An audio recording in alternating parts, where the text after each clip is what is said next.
네, 이 연준의 FOMC 회의가 다가올수록 시장 상당히 고민스러운 모습 보이고 있는데 다만 좀 달라진 기류가 말이죠.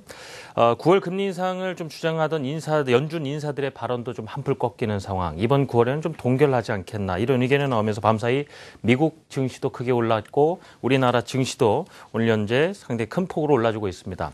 다만 이 중국 상해 지수 같은 경우는 이번 주 들어서 계속 갈팡질팡하는 모습을 보이고 있는데요. 변동성 큰 중국 증시가 과연 어디로 갈 것인가 좀 특집 코너를 마련했습니다.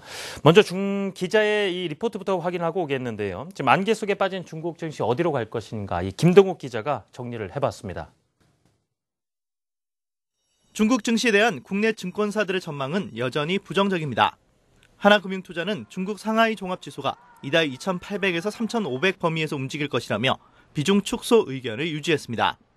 유상호 한국투자증권 사장도 중국 시장이 어느 정도 거품은 빠졌지만 아직은 지켜봐야 한다는 입장을 보였습니다.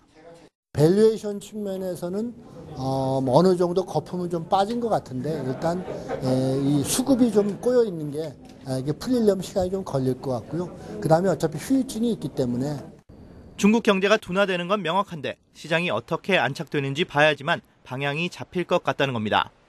반면 중국 증시에 대한 우려가 과도하다는 의견도 나옵니다.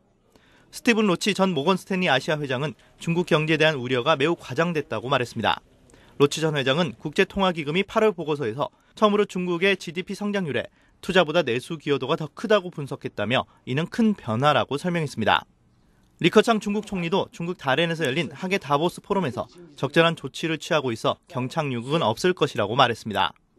中国经济的走势是缓中趋稳，稳中向好，但稳中有难，总体上机遇大于挑战。 추고홍 주한 중국 대사도 중국 경제에 경착륙은 없다며 국내 투자자들의 불안을 잠재우기 위해 안간힘을 쓰는 모습입니다. 중국 위기가 과장됐다. 거품은 빠졌지만 지켜봐야 한다. 중국 증시에 대한 전망이 엇갈리는 가운데 우선은 미국 FOMC 결과에 따른 중국 시장의 변동을 주시할 필요가 있어 보입니다. 한국경제TV 김동욱입니다.